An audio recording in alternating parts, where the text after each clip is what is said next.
और शिक्षित करो। ये जितने आप जिन्हें आप शिक्षित कह रहे हो ना, ये शिक्षित नहीं है, ये तो पढ़े लिखे हैं।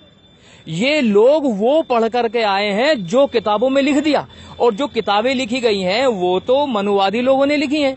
आप ये बताओ, किताबों में भगत सिंह मिल जाएगा, उधम सिंह नहीं मिलता। आपको किताबों में राष्ट्रपिता गांधी मिल जाएंगे, राष्ट्रपिता ज्योतिबा फूले नहीं मिलते।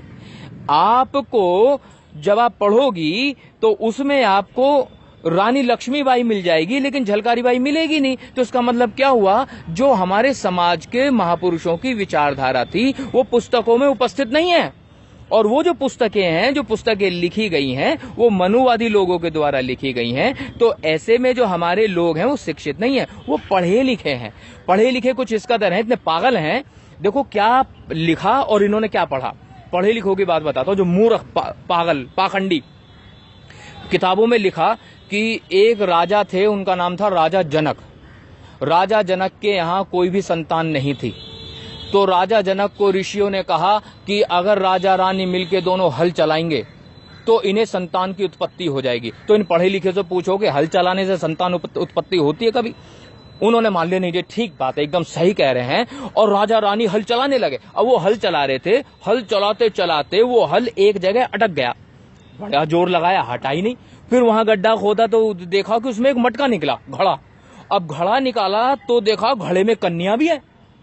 अब घड़े को फोड़ के कन्या निकाल ली और उस कन्या का नाम रखा गया सीता। और जितने भी ये पाखंडी पढ़े लिखे घूम रहे हैं, इन सब लोगों ने स्वीकार कर लिया। लेकिन मैं तो पागल हूं ना, मेरी बुद्धि में नहीं आया। मैं अपने आप से सवाल पूछ रहा हूं कि बच्चे अब खुदाई में निकलेंगे? बच्चे ना हो गए, ये हड़प्पा संस्कृति के खुदाई में निकलने वाली चीजें हो गई। बच्चा ना हो गया आलू हो गया, बच्चा ना हो गया मूली हो गया, जो खुदाई में निकल रहा है। इतनी मूर्खता, इतना पागलपन। ऐसे ही ये वो है जो इन्होंने लिख दिया और हम लोगों ने पढ़ लिया। ये बाकायदा लिखी हुई है किताबों में, इन मूर्खों ने लिखी है। एक कहानी और लिखी इन्होंने। एक ऋषि हुआ करता था, उसका नाम था ऋषि दुर्वासा। अब वो कुंती जहां रहती थी, कुंती राजा की बेटी थी, तो आए वहां, तो कुंती ने बड़ी सेवा करी उसकी। अब जब सेवा की तो वो कहने लगा, ऋषि बेटी मैं तेरे को मंत्र देकर जाऊंगा, और मंत्र ऐसा है जैसे वो मंत्र पढ़ेगी तो जिस देवताओं को तो बुलाना चाहिए आ जाएगा। तो ठीक है साहब, दे दो। उसने मंत्र दे दिया। अब किसी को कोई नई चीज मिले तो बड़ा खुश होता है, उसका इस्तेमाल करके देखे। नया मोबाइल आए तो मन करता है बार बार उसके बटन दबाए, तो उसे भी नया मिल गया वो। अब उसने वो मंत्र पढ़ दिया।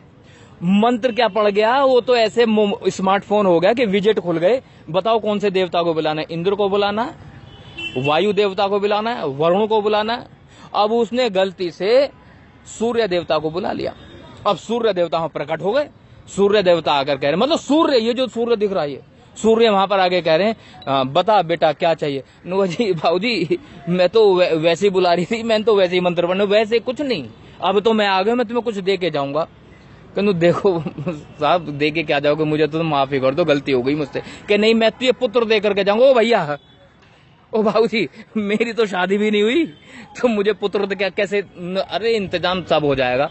उसने ना जाने कौन सा मंत्र पढ़ा, सूर्य देवता ने ना जाने कौन सा, मतलब कौन सी औषधि लगाई, एलोपैथिक लगाई, होम्योपैथिक लगाई, ईरानी के साथ यूनानी भी पेल दी, और कुंती के कान में से एक बच्चा पैदा हुआ, कान में से।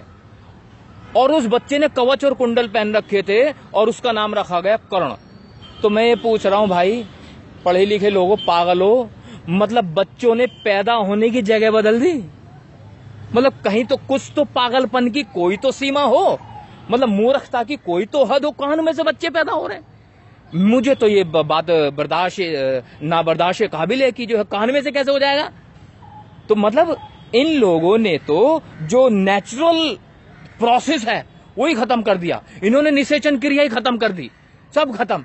तो मैं ये कहना चाह रहा हूं, जो पढ़े लिखे लोग हैं, जो समझदार लोग हैं, इन्हें कम से कम विज्ञान पे भरोसा होना चाहिए। इन्हें भरोसा होना चाहिए अपनी मस्तिष्क पर, क्योंकि बुद्ध ने कहा है किसी बात को इसलिए मत मानो कि वो किताबों में लिखी है, किसी बात को इसलिए भी मत मानो कि जो है बड़े बुजुर्ग कह रहे हैं, किसी बात को इसलिए मत मानो कि आसपास की दुनिया कह रही है, किसी बात को इसलिए मानो कि आपकी बुद्धि की कसौटी पर सही उतरती तो मान लो, और अगर बुद्धि की कसौटी पर सही नहीं उतरती तो मानना बिल्कुल मूर्खता है। तो इसे जो आपने कहा ना जैसे पढ़े लिखे लोग ज्यादा मान रहे हैं, हाँ मान रहे हैं, क्योंकि उन्होंने वो पढ़ा है जो दूसरे मनुवादियों ने लिखा है। तो मैं ये कहना चाह रहा हूं, जिस दिन हमारे देश में महात्मा ज्योतिबा फूले को पढ़ाया जाएगा, भगवान गौतम बुद्ध को पढ़ाया जाएगा, माता सावित्रीबाई फूले को पढ़ाया जाएगा, पेरियार ईवी रामास्वामी नायकर को पढ़ाया जाएगा, सरदार उधम सिंह को पढ़ाया जाएगा और बाबा साहब को पढ़ाया जाएगा, संत शिरोमणि कबीरदास को पढ़ाया जाएगा, संत शिरोमणि रविदास को पढ़ाया जाएगा, संत शिरोमणि तुकाराम को पढ़ाया जाएगा, संत गाड़गे को पढ़ाया जाएगा, तब कहीं जाकर के इस समाज में परिवर्तन की आप उम्मीद कर सकते हो। क्योंकि अभी जो पढ़ा लिखा समाज है केवल वही पढ़ रहा है जो लिखा गया है। अभी तो हमारे समाज में लिखने वाले ही पैदा नहीं हुए। मैं तो निवेदन करूंगा आपके चैनल के माध्यम से, जितने भी अपने आप को विद्वान समझते हो कि लिखना शुरू करो, इतिहास बदलो। इस देश का जो सच्चा इतिहास है वो सबके सामने आना चाहिए, ताकि हमारे समाज के लोगों को हमारे महापुरुषों की विचारधारा के बारे में पता लग सके।